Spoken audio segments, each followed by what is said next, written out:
Imagine a world with buildings that can ride out earthquakes, bacteria that make gasoline, tiny devices that repair individual cells, even DNA, gossamer threads strong enough to hold up a bridge or an elevator to the stars. These visions of the future are based in the discoveries of today as a new science of materials emerges from the elemental building blocks of the universe, promising a future in which we can create virtually anything we want, atom by atom. Can I have some rock music, please? I'm David Pogue, and I'm on a quest to find the world's most advanced material, a narrow wire that can bring a fighter jet to a dead stop in less than 3 seconds. Welcome to Navy Airlines. Super strong, but not unbreakable. What new material might replace it? A man-made fiber that can stop a bullet? Whoa! Nature is our guide in this quest. These are your lab assistants? Inspired by the beak of a tropical bird. Arrgh, they were all out of parrots. Or a lightweight thread spun by spiders, now made from goat's milk. So this one's skim and this is 2%? It's stronger than steel. We're learning how to make stuff stronger than ever, and it's going to change the world. You should try to. Right now, It would snap if I had upper body strength. on Nova.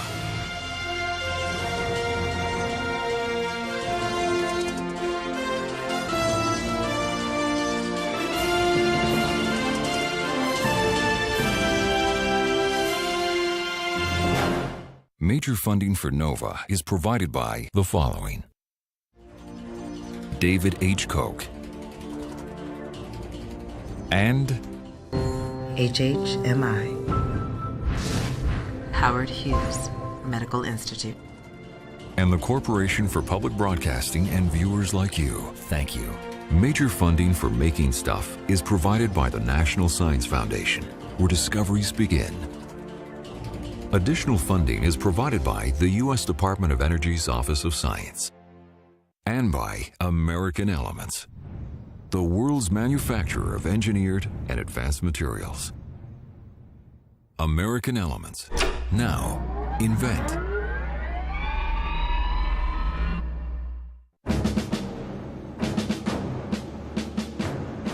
Here I am, inside a Navy plane. I'm on a quest to find the strongest stuff in the world. We're headed for that, the USS John C. Stennis. I can't believe it's possible to land on that thing. But down on that tiny deck, there's a life-saving piece of equipment that's supposed to be strong enough to bring our plane to a dead stop. Man, I hope that thing holds. Going down.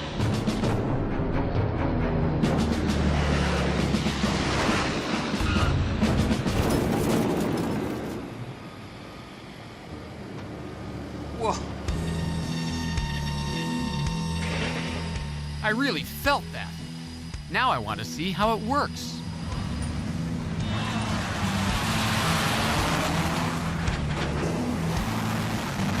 Welcome to Navy Airlines. Luckily, I've arrived at the perfect time, because a dozen new pilots are practicing their landings. That means lots of attempts to catch that wire. There are actually 4 cables across the deck. They're working on number 3 right now, so this guy's gonna try to catch number 4. That's the ideal one. Let's see if he does it. The jets land under full power, briefly exerting hundreds of thousands of pounds of force on a cable that's only 1.5 inches thick.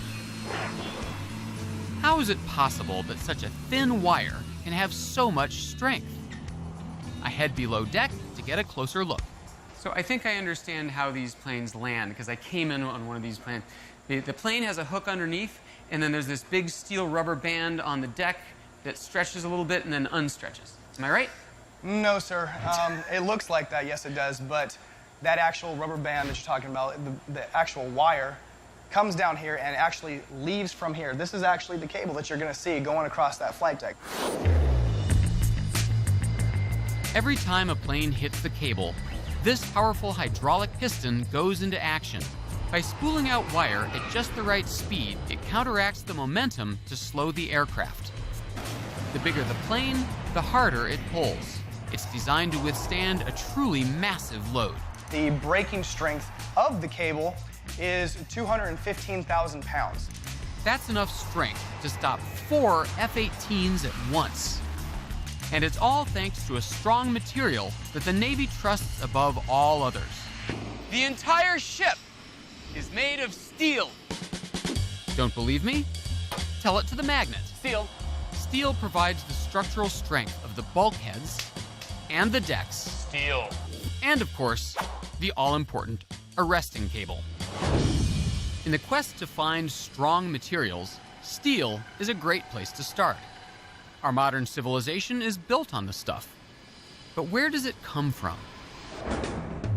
Thousands of years ago, ancient people used tools made of stone. That's why it's called the Stone Age. But eventually, they discovered how to extract metals, like copper, tin, and iron, from rocks. Iron is the main ingredient in steel, but steel is stronger than iron because it also contains carbon. All these materials fill the periodic table of the elements, a master chart that lists the basic building blocks of every material in the world, from the lightest to the heaviest, from the weakest to the strongest.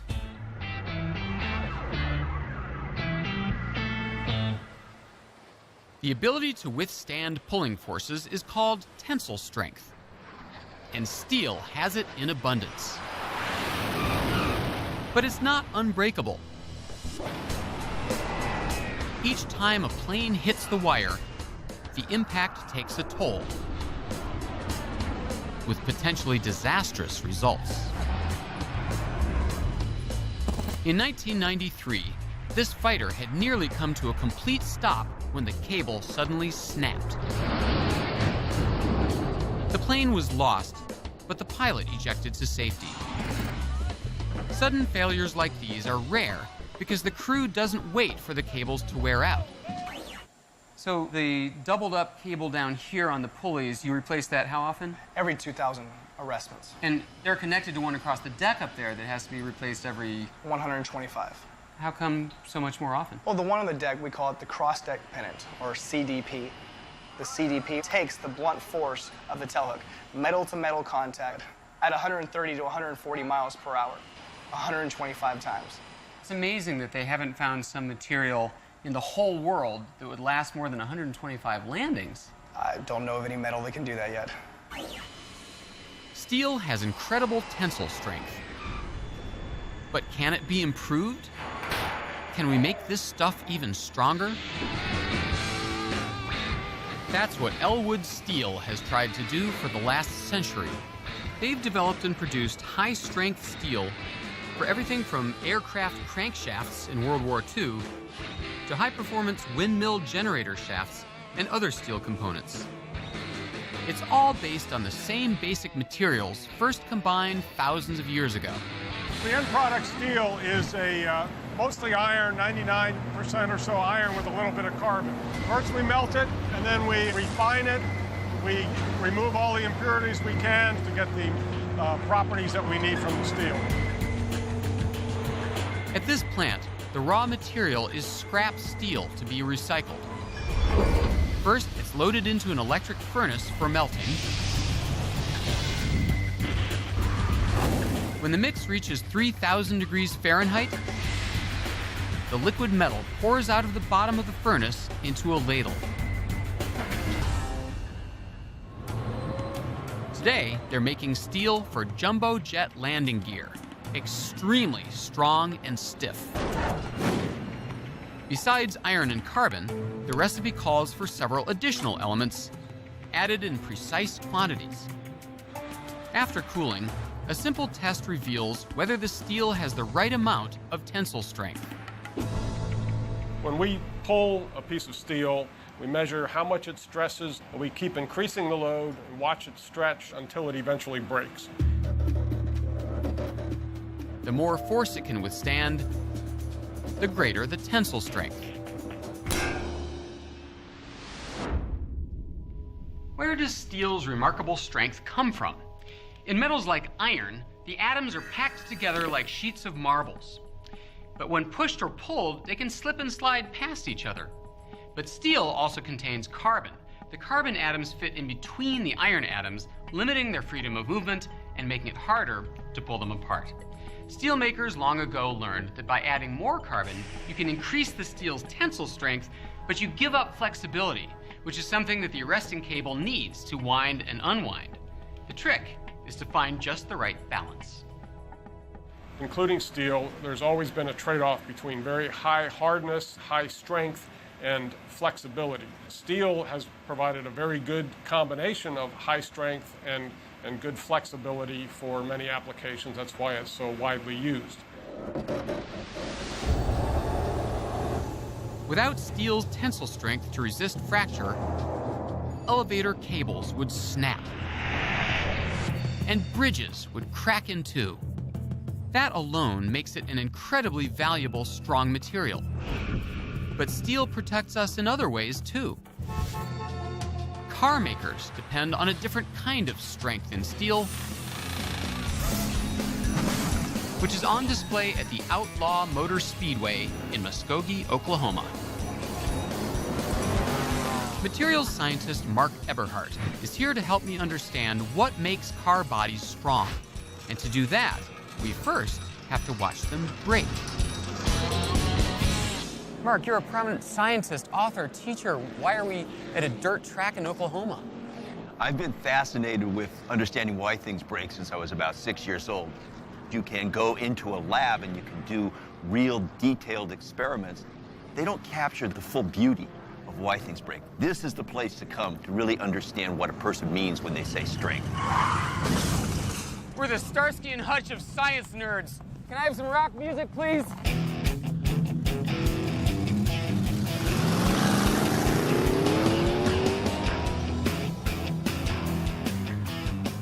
Frankly, I wouldn't mind watching from the stands.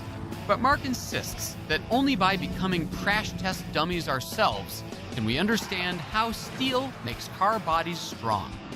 Most people don't think of strength as kind of a monolithic thing, but it really is a combination. Hey, what's your hurry, pal? Sorry about that. It's really a combination of properties. It's not just one property the way most people use the word. So really, when we say strong as steel, it's a little more complicated than that. Oh, absolutely. Besides tensile strength, resistance to pulling, there's also toughness. It's a measure of how much energy a material can absorb without breaking. When a car crashes and the body dents, the steel is absorbing the energy of the crash. That's toughness.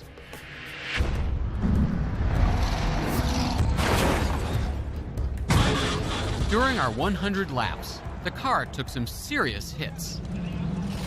Did the steel demonstrate toughness?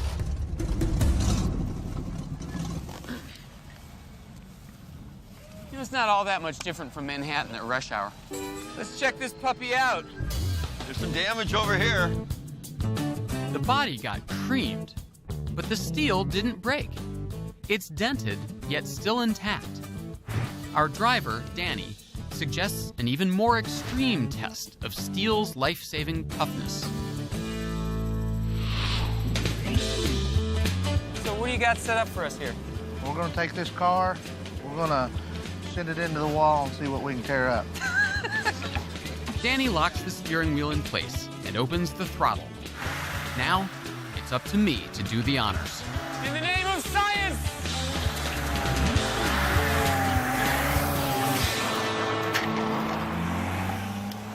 We installed a small camera where the driver would normally be.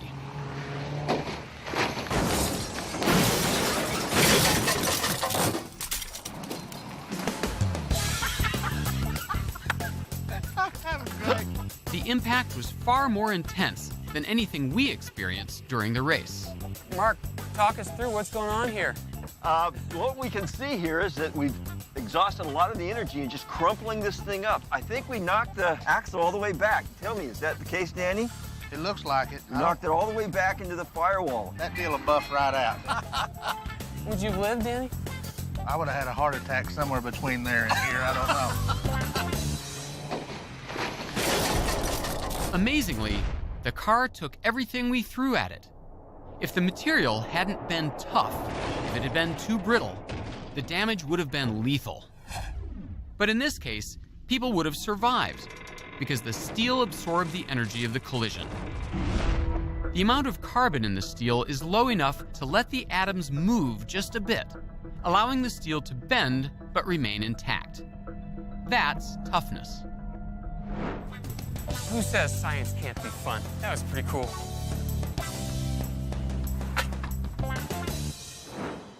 Steel makes the biggest structures on Earth possible. And in the future, when buildings reach a mile or more into the sky and bridges stretch across the sea, steel will be there to support humanity's dreams, because we haven't even come close to exhausting the potential of this most precious metal. But no material is perfect. Even metals have their weaknesses. Consider the suit of armor. Warriors once wore bronze, iron, and steel onto the battlefield. Sure, it was heavy, but it provided good protection. Until around the 15th century, when the gun appeared. Heavy armor became a liability. So for hundreds of years, infantry in the world's bloodiest wars went to battle with little to protect them, because the metal was no match for a bullet. Why? Luckily, I have a personal connection to a place where we can see exactly how metals fail under fire. This has got to be my favorite spot at MIT, Strobe Alley, dedicated to the work of my great uncle, Harold Edgerton, a pioneer in the art of high-speed photography.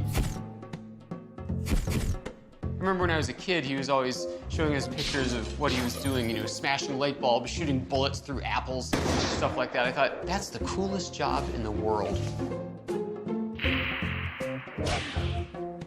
Our plan today is to fire small .22 caliber bullets at several different types of material. Using a high-speed video camera, we'll examine the exact point when the bullet hits, and we'll examine the type of hole it creates. Jim Bales, who runs Strobe Alley, will be our trigger man. We've got two cameras. This one's running at 20,000 frames a second. This one's down at a mere 4,000 frames a second. Yeah, and for a point of comparison, normal television like this you're seeing right now is 30 frames a second. So these are running a good bit faster. First up, a piece of steel. It provides about as much protection as a 15th century breastplate. 3, 2, 1.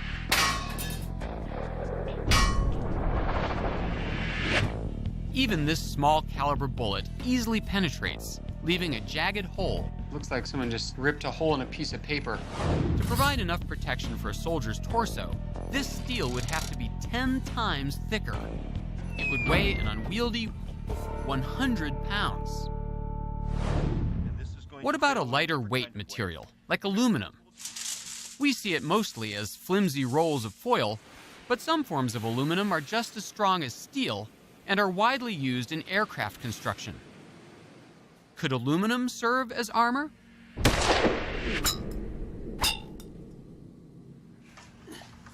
Lo and behold, there's a hole in the metal. Metallurgist, Mark Eberhardt. This is beautiful.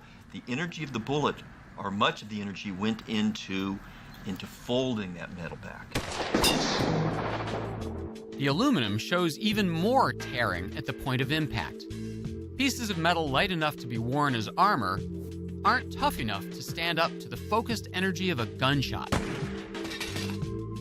When a bullet strikes the surface, the energy of impact is transferred to the metal, which causes the atoms to slide past each other. Because the energy is focused on such a small area, the movement can be severe, causing cracks to form. If the material is thin enough, the bullet tears right through, like a hot knife through butter. So wearing a full metal jacket into combat is not a wise idea. But if guns made personal armor obsolete, what are these guys wearing? It looks like cloth, but it's stronger than steel, and it's become standard equipment for soldiers, SWAT teams, and bomb disposal squads. I'm talking about Kevlar. When this synthetic fiber is woven into a fabric, Kevlar is strong enough to stop a bullet, or a blade, or even, with a few chemical changes, a fire. Oh, it's hot. Although not as hot as he is. David, what you're about to see here are all the examples that we've got of Kevlar. This is Tucker Norton, ballistics expert and my tour guide here at DuPont, the company that invented the stuff. Over here, we have some examples of vests where Kevlar is being used. Can I try one of these on? Absolutely. Okay, I'm not here to show off the spring collection, but to understand what makes this stuff so strong. Kevlar, so important to American soldiers today, has its roots in a time when the entire United States was in peril. In the early 30s, the Japanese Empire seized control of the world's silk supply, a material used to make parachutes and flak jackets. A frantic search began for a man-made replacement. Then, in 1935, Wallace Carothers, a brilliant chemist at DuPont, created nylon, the first fiber made in a test tube, not in nature. His breakthrough ushered in the modern age of synthetics. Then, in the 1960s, Stephanie Kwolek, a chemist also at DuPont, created Kevlar. It remains the strongest synthetic fiber ever produced. I know Kevlar can hold up to the most extreme punishment, but I want to see it up close. Our target, a block of clay designed to simulate the human torso. It's protected by several layers of Kevlar. On the other end, the weapon. Or rather, the bullet delivery device. This is the gun? This is the gun. Oh, I was We expecting don't a get out gun. here with a... No, none of that. Oh, you're kidding. What's going to happen? Someone's going to pull the trigger and... Is there a trigger? So the trigger is located outside of here. We don't actually do anything firing here while we're You guys inside. are these giant safety wusses. Now here's where we go to fire. I feel like the president. Fail safe. Okay, ready? Aim, fire. You did it. Jeez, I'm so good. Time to inspect the damage. Even with Kevlar, the simulated chest takes a beating. Whoa! This would have been my chest? Turns out, it looks worse than it is. Unlike a human body, this clay will hold this position. The human body will respond and go back to normal. So front on human, this would just be a really nasty bruise and Yes. maybe a broken rib? That's right. Gotcha. That's right. Still, ouch. But where's the bullet? In fact, it's in the bag. The bullet is still in here. Oh my gosh. Can we see it? Absolutely. So we have many, many layers, of course. First one, second one, and usually about the third layer is where it gets stopped. And there it is. There's the bullet. Oh my gosh. It took just 4 layers of Kevlar, each less than a millimeter thick, to stop the bullet. The 7 other sheets kept that hole from getting any deeper. And as deep as any kind of trauma might look, it's much better than that bullet going all the way through you. Right. I guess I could agree with that. Kevlar is clearly some tough stuff. Whoa. But how does it work? If you were to zoom down at about 100 million times. We have a really nice camera. Can you zoom down 100 million times? Kevlar is a polymer, a long repeating chain of atoms. In this case, carbon, hydrogen, oxygen, and nitrogen. Each is like a stiff piece of spaghetti. Gathered into bundles, the stiff chains create a thread-like fiber that has a hard surface, extremely high tensile strength, and enough toughness to absorb the impact of a bullet. Stopping a round is impressive. But there are other threats out there. How does Kevlar stand up to a knife or an ice pick? Don't try this at home. I'm not gonna pay a lot for this muffler! I said Caesar on the side! 20 cents a text message? Are you nuts? That's amazing. How can it do that? Well, it does it because of the tight weave and because of the strength and durability of Kevlar. The tight weave prevents the spike from getting all the way through, from working its way through, and the strength of the Kevlar actually helps blunt that tip and maybe even bend the tip if you're strong enough. Since it was invented, Kevlar has been used in all kinds of products, from tires to parachutes and even cables. And that gives me an idea. Tucker, I've got this friend. He's got a fleet of nuclear aircraft carriers, and they have these steel cables a lot like this that are designed to stop aircraft that are landing 130, 150 miles an hour. How does the strength of one of these cables compare with a steel cable? Well, we'd expect the strength of this, the tensile strength, to be actually equal or better than something like the steel cable. And it's lighter and it's less dangerous if it snaps. That's right. Tucker doesn't think that anyone has ever tested Kevlar arresting cables, but I think I may be onto something. This could be a sales opportunity for you. We appreciate that. Thank you very much, David. I'll look for my commission. With tensile strength greater than steel, extreme flexibility and heat resistance, in a package that weighs 1/5 as much as steel, Kevlar could one day be a replacement for steel cables. But already there may be other, stronger alternatives.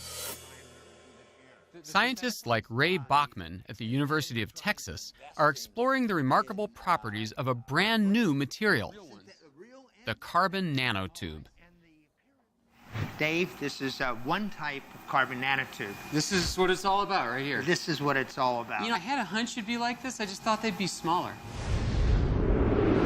I'm right. They're about 1 billion times smaller. Nanotubes are made of carbon atoms arranged in a rolled-up, chicken wire-like structure.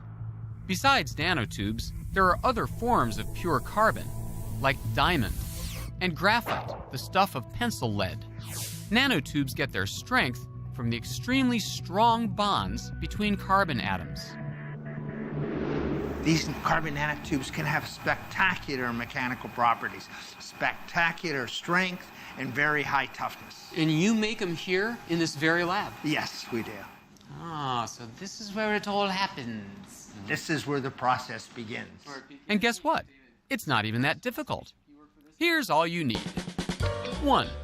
A smooth surface with a thin layer of catalyst, a chemical that helps jumpstart the tubes. 2. A special mix of gases full of carbon atoms. And 3. This furnace, which, by the way, is really, really hot. How much heat is it in there? Right now it's around 800 Celsius. That's about 1,500 degrees Fahrenheit. Wow. I could nuke a pizza in like 5 seconds in there. Yeah. You can open more.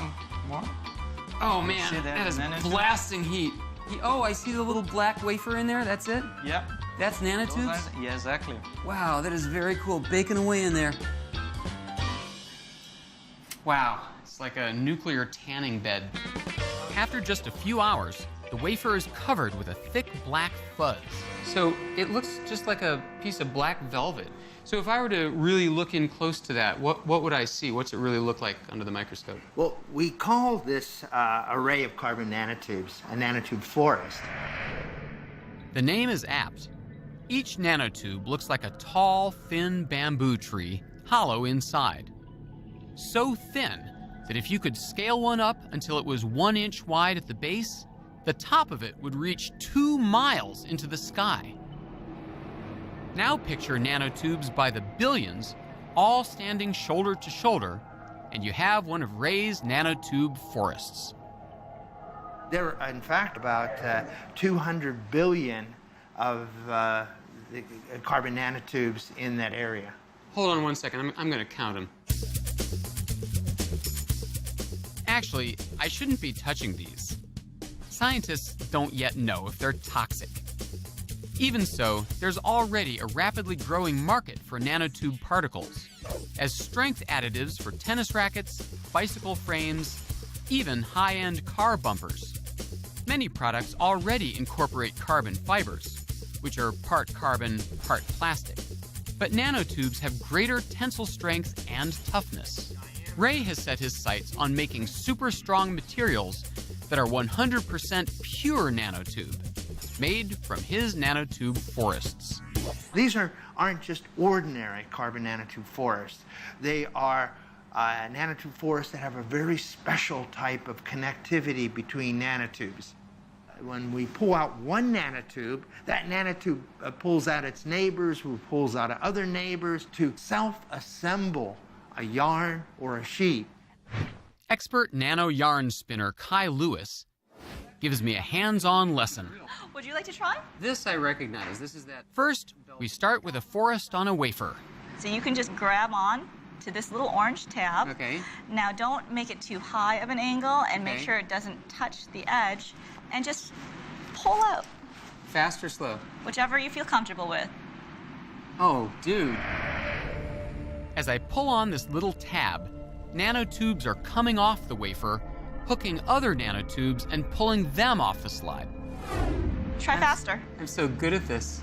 And at too high of an angle, it will, as this is now, it'll start to break off from the forest. It's like coming out forever. I'll see you at the Texas County line. It's still going. It's still going. There, it broke. And what's even neater, I can show you right here. I can even do a little twist and you're making make that into a yarn right here. Insta-yarn. Look at that. Wow.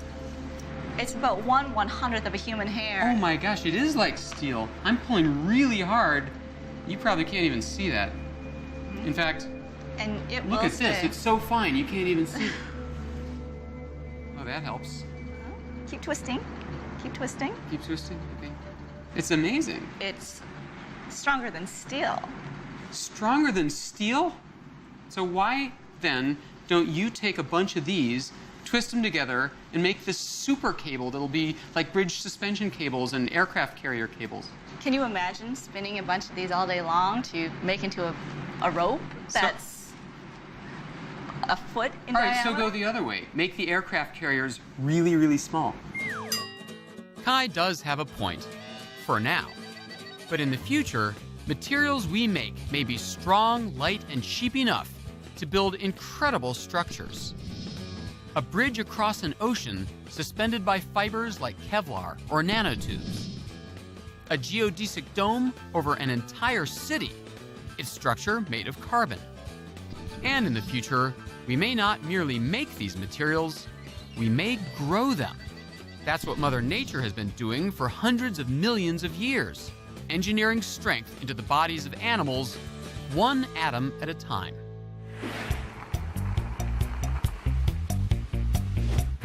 Meet Mark Myers. He's been fascinated by nature's engineering tricks ever since a boyhood encounter in a Brazilian forest. My father was hunting, and I saw this entire toucan skeleton. Then I picked up the beak, and I was amazed at how light it was and how strong it was. The memory stayed with him for 30 years until he happened to stumble across, of all things, a toucan farm. There, he made a startling discovery. In the toucan's amazing beak, nature has constructed a large, lightweight, and amazingly tough structure. Nice. He wanted to know how. I'd like to know why. Conservationist Joan Embry is on hand to explain. What is the point of this huge beak? I mean, it does look a little ridiculous. Well, they're primarily a fruit eater, and that extends their reach. They use it as a screwdriver, they use it to find food. Also works defensively as a dagger. The edges are You serrated. tell me that now, when Yeah. the thing is like 6 inches from my eye? That's why you're holding the tame toucan. Oh. When Mark analyzed the beak of a dead bird, he found that it was made out of two different materials, neither one of which is strong. On the outside is the shell. Okay. Oh, it's like bendable plastic. It feels like a fingernail. If the beak was just like this, it would flex. It couldn't grab anything. The inside of the shell is filled with bone, but bone that's so full of air pockets, it's as weak as styrofoam. I just show it to you how I can break it, you see? Right, nothing. And oh, you should try to. Yeah, exactly. Well, it's foam, so it snaps. Well, it would snap if I had any upper body strength. The thin shell and the foamy bone. Neither one is tough, but when combined, you can see that this is the foam, and then we have the shell. Right, each by itself is weak. I can show, yeah, if you pull out, you can bend this here very easily, you see? Yeah. And this I could snap if it weren't an important teaching tool for you. That's right. Yeah. And now if you take and try to bend these two together. Oh, wow. Yeah. It's like super lightweight concrete. It right. feels like nothing. It is strong and it is very lightweight.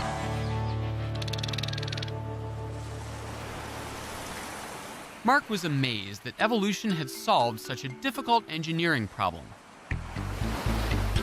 So he began looking for other examples of animal engineering, which soon led him from the jungle to the beach. This is your lab? You work in a wetsuit on a table by the ocean? For today it is. I've been studying actually, Dave, these shells, the abalone, for some years because they are very, very strong. The abalone has evolved to have a very tough shell, which protects it from the pounding surf and from predators like sea otters. What is this shell made of? You're saying it's not like other shells. It's calcium carbonate, which is the same as chalk. Chalk. Huh. But it's much, much stronger than chalk.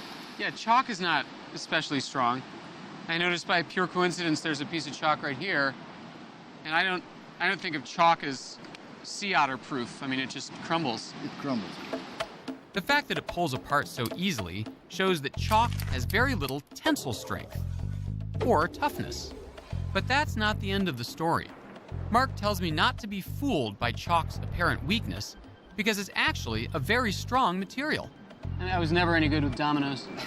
Now, you said that this is weak, right? Yeah. You broke it with your... my bare hands. Yeah, now I'll show to you that you can put your entire weight here. If you step carefully here. Can I use you as a ladder? Yeah. All right. Put more in the middle. More in the middle? Yeah, yeah. You've got to be kidding me. This is going to shatter them like glass. See? Wow! 185 pounds of pure muscle. Yes. Look at that. What's going on here? Chalk can withstand tremendous pressure. It's called compressive strength, and it's a property of ceramics, the stuff of pottery, bricks, and the cement in concrete. But ceramics also have a weakness. Bend them, drop them, shoot them, or even take a hammer to them. For your $25 pledge, we'll send you this handsome coffee mug. And they shatter.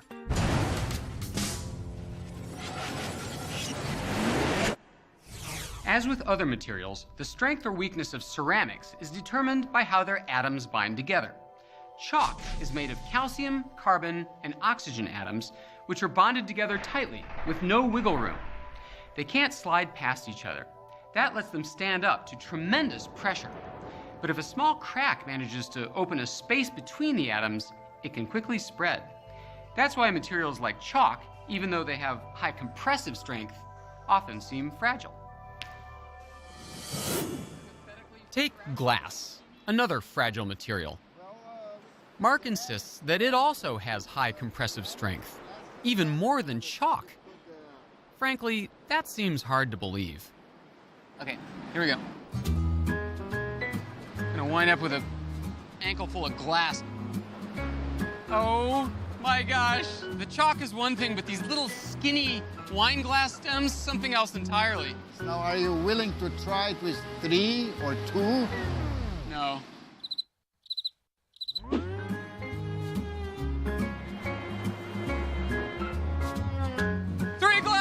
Three glasses! Where's the Cirque du Soleil agent when you need him? That's amazing, All right, you Mark, did it. Explain this in science terms quick. Ceramics and glasses, when we compress them, they are very, very strong, stronger than metals. Okay, Should we All try right. one? Yes, Let's go do for it. one glass. One glass, let's do people. it. Whoa, whoa. Oh my God! I can't believe it! How is this possible? You did it, One Dave. glass. You I'm did it. amazing. That's the world record.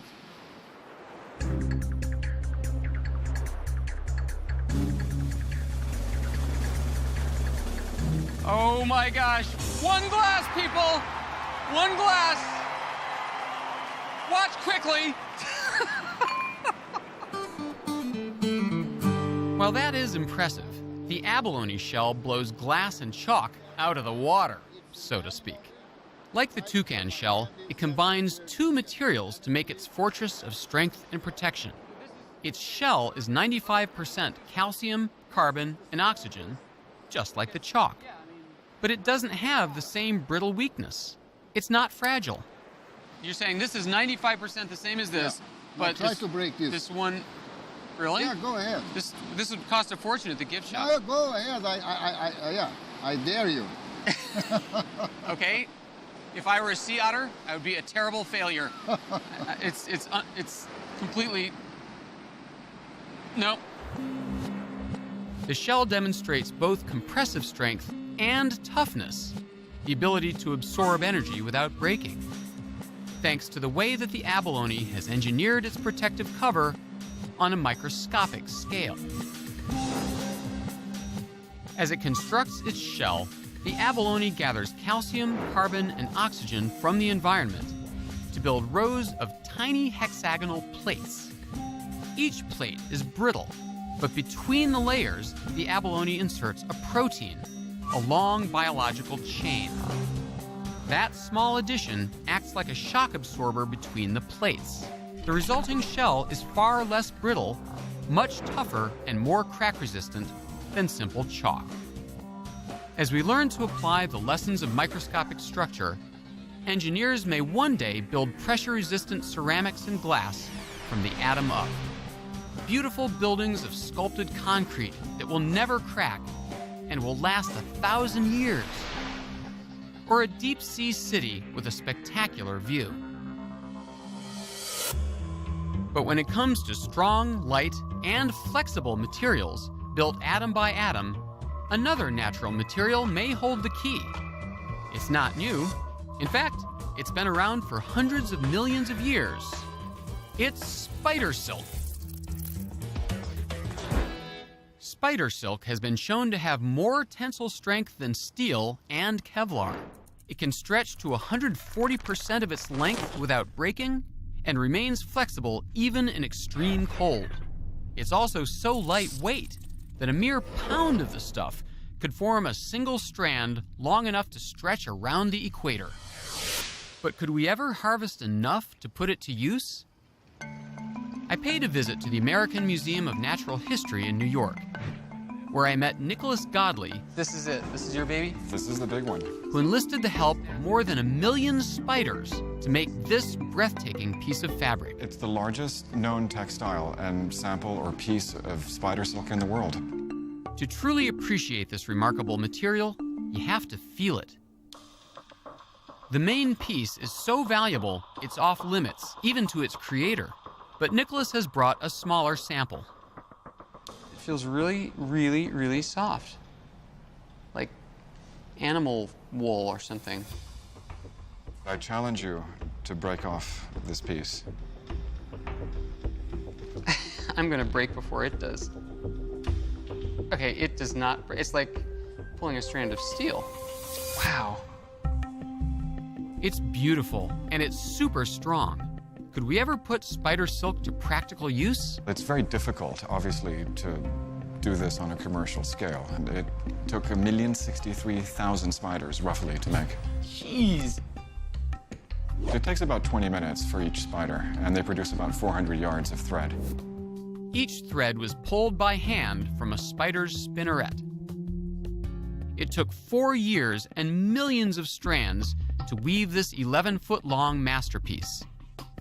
Its rarity is a testament to the sheer difficulty of harvesting this material. But that may soon change, thanks to this guy. So here's where we keep our spiders. We have special little cages for them in this room. Spider Central, huh? Whoa! Not funny! Not funny!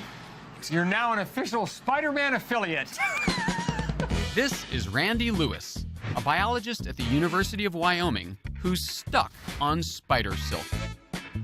Wow. This is a golden orb weaver. Golden orb weaver? You just cup your hand and get behind her. Why is she making web right now? Because she wants to make sure if she falls, she catches herself. So she's constantly spinning out that drag line? Whenever they move, they leave the drag line behind. That's kind of where it got its name. Randy has been fascinated by the amazing properties of dragline silk for 15 years. And he knows all too well the difficulty of extracting silk from spiders.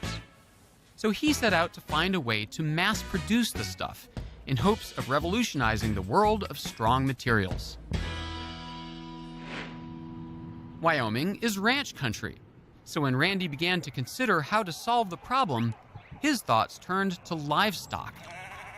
He figured maybe he could combine a little old-fashioned animal husbandry with the emerging science of genetic engineering. Now, thanks to Randy, these goats have just a little bit of spider in them. Transgenic, that's the word for what these goats are? Right, means that they have a gene from another organism that's been put into their chromosomes. Genes are sections of DNA that contain the encoded instructions for making proteins. Scientists identified the 2 genes in spider DNA that make silk. They copied one of the genes and spliced it into the DNA of goats so that they would make spider silk protein in their milk. I'm a little worried about what we're going to find in here. 8-legged goats, giant dripping webs. You won't be able to tell the normal goats from the transgenic goats because they're all exactly the same.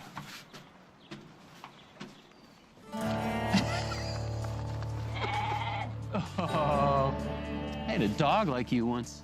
It's impossible just by looking to tell these goats from their non-spidey brethren. But scientifically, they're very valuable. Yeah, you're special. You've been genetically modified. How does it feel to be genetically modified, huh? Only 50% of Randy's goats will inherit the necessary gene, and the females that are born with it will go on to produce spider silk protein in their milk. And that's what I've come all this way to see for myself.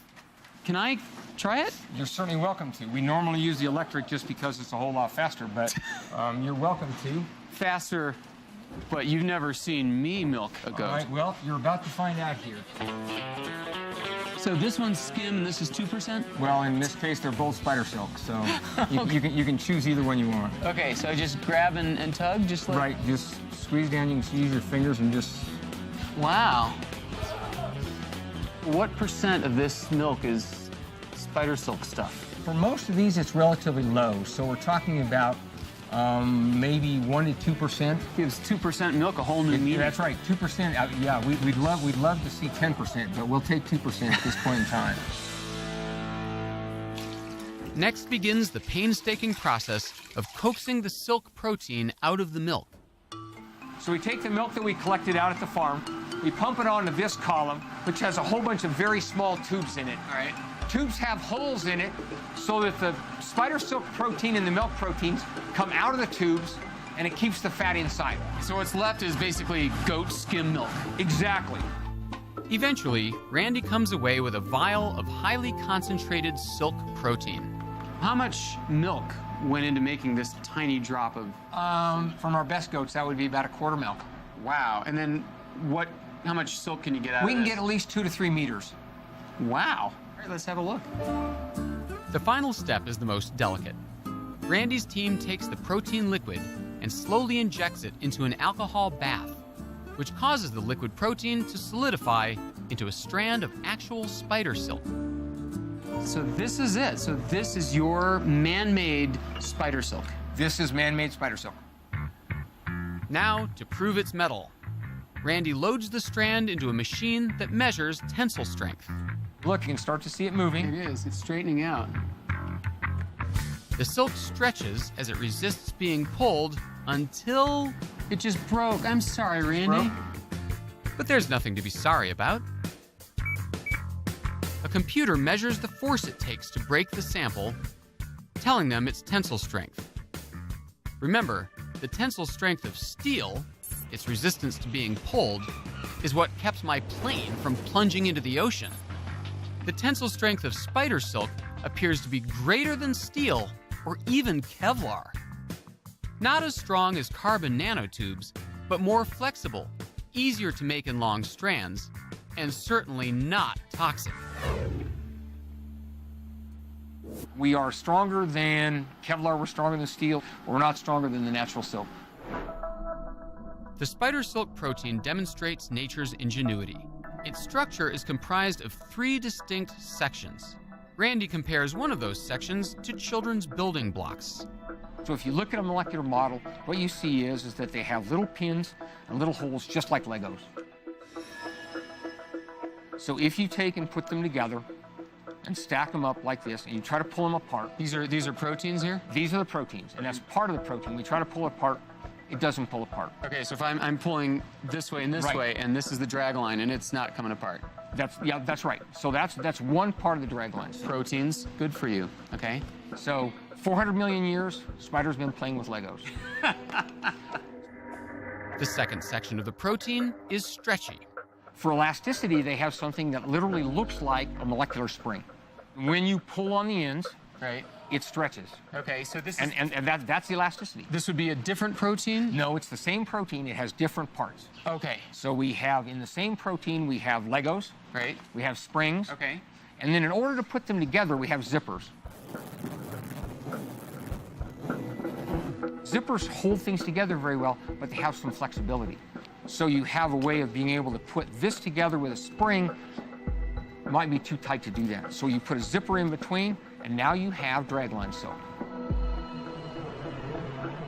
These basic building blocks repeat over and over again, trillions of them in each strand of silk.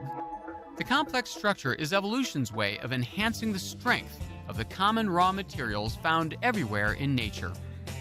Before I leave, Randy suggests one last experiment for us would-be Spider-Men. You getting anything? I don't feel a thing. Nothing. So it seems that the next chapter in the story of strong materials is already upon us. For thousands of years, we've experimented with our planet's raw materials to make metals and ceramics. Then, through chemistry, we created synthetics and built materials atom by atom. Now, scientists are learning to combine the engineering tricks found in the living world with the incredible strength of our own inventions. With these new tools and materials, there's no telling what we'll be able to accomplish. Once again, propelling human civilization across a new frontier, as has happened again and again over millennia, every time we learn more about making stuff stronger.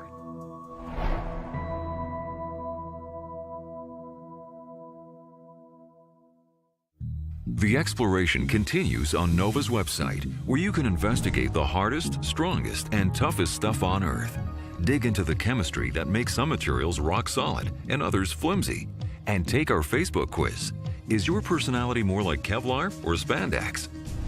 Dig deeper into technology and engineering with expert interviews, interactives, teacher resources, and more. Follow NOVA on Facebook and Twitter, and find us online at pbs.org. How far can we go in making stuff smaller? Do you mind if I have a look? Host David Pogue investigates the new size and shape of things to come. Micro robots smaller than bacteria? Computer chips no thicker than an atom. This here is the future of transistors. That's a robot? That's a robot. That looks like a splinter. The science of small is taking us to places we've never dreamed we'd go. It's acquiring images at a rate of 2 frames per second. Making stuff smaller. Next time on NOVA. Major funding for NOVA is provided by David H. Koch and HHMI. Howard Hughes Medical Institute. And the Corporation for Public Broadcasting and viewers like you. Thank you. Major funding for making stuff is provided by the National Science Foundation, where discoveries begin. Additional funding is provided by the U.S. Department of Energy's Office of Science and by American Elements. the world's manufacturer of engineered and advanced materials. American Elements. Now, invent.